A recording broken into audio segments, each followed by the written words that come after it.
حضرت علی رضی اللہ تعالیٰ سے کسی نے پوچھا، میں بہت کوشش کرتا ہوں کہ صبح نماز پڑھوں پر اٹھا نہیں جاتا۔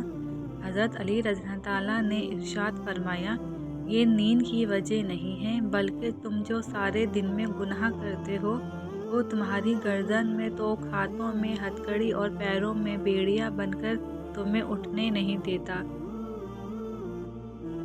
یہ آپ کیسے سوچتے ہیں کہ آپ اکیلے ہیں، جبکہ آپ کا رب روز آپ کو دن میں 5 دفعہ ملاقات کا بلاوا بھیجتا ہے؟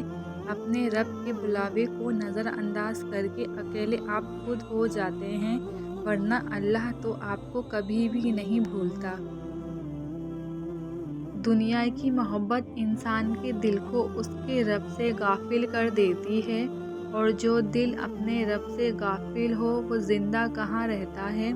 جس دل میں اللہ کی یاد سے بڑھ کر کسی اور کی یاد ہو وہ دل مردہ ہو جاتا ہے، اسے نہ ہی کوئی خوشی محسوس ہوتی ہے اور نہ ہی کہیں چین پڑتا ہے۔